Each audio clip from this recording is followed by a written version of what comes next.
As Americans gather today to celebrate Independence Day, it's a time for fireworks, flags, and family barbecues. But beyond the symbols, what does patriotism really mean? And how can we put it into action every day? For more on this, we welcome Neil Ghosh, former CEO of Children's Villages USA and author of Do More Good. Neil, great to see you. Happy 4th. Happy 4th to you and good to be back. Thank you. Neil, you've spent your life learning from and working with change makers.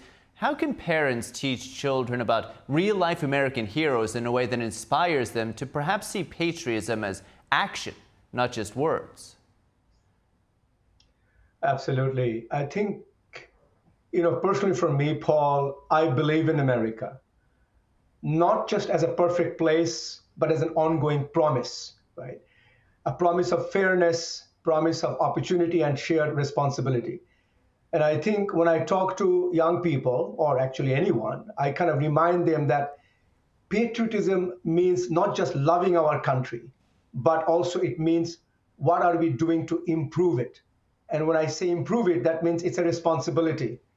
And it's not just a slogan, and we improve it by service.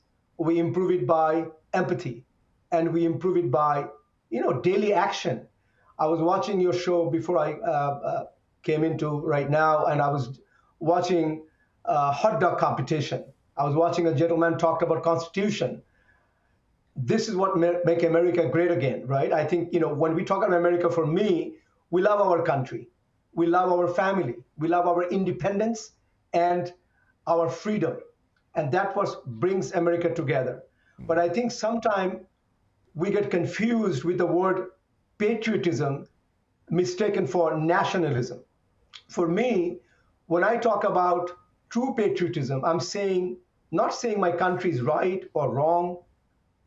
I'm asking, how can I make it better, more just, more inclusive, more compassionate? And you talked about the book, and I shared those stories in the book of some well-known Americans, some not so well-known Americans, and how they are implementing empathy, kindness, courage in a day-to-day life. So I think that's what make America a beautiful country, and a country where it holds a promise for everybody. And on empathy, Neil, you've talked about what you call micro-altruism. Those are small acts of kindness that could perhaps make a big difference. What are some simple everyday examples families can start practicing this 4th of July? Absolutely. And I think that's a very important point. And I give you, it's sometimes people kind of think philanthropy is a big word. And one of the example I give people, when I go to my gas station, take my gas for the car, I put 50 cents. I call myself a micro-philanthropist. So philanthropy doesn't have to be something very huge, something for older people. When a kid going to school doing a cookie sale and saving the money for a cause, we're all micro-philanthropists. A classic example will be for grown-ups and for young people to volunteer, to mentor, to show up for others. Actually, Paul, I'll give you a framework for all us to remember. I find it, call it GEMS, GEMSS. I'll very quickly have an example what I mean by that. For me, G stands for getting involved. Paul, that means any way I can get involved. It doesn't have to be a particular way. And getting involved is about engaged citizenship. I'm not just voting, but I'm actually involved in my neighborhood, one neighborhood at a time. The E part of the GEMS is about empowering others. It's not everything I do, but I'm empowering others. I'm mentoring others. And the M, Paul, you mentioned about my micro-philanthropy, which I'm a big fan of, because we all can do something. No matter our financial status, where we are from, we are all capable and responsible for doing something. So that's the M part. And the last two of the GEMS is the 2S is about showing up. And it's happening across America, Paul. I have seen it in Louisville, Kentucky, to everyone in America. We show up for each other as a fellow neighbor, as a fellow citizen. And the last one is start small. So that's what my GEMS framework is all about. You mentioned showing up for your neighbors, Neil. What are some of the tools or programs you recommend, perhaps like a volunteer match or the CASA program, perhaps to help families find meaningful volunteer opportunities together?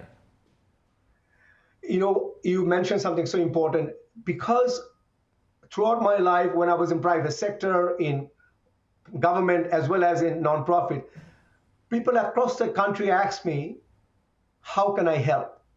And I came to the conclusion all of us wants to do something. And that's one of the reasons in my book, Do More Good, I created a resource section under each chapter where people can go and find organization, as you just call it, you name some of them, Boys and Girls Club to American Volunteer. There are many organizations that we can join if we cannot find somebody in our own neighborhood that will connect you with the right organization. So there are plenty of resources in the book that you can look up and join those organizations.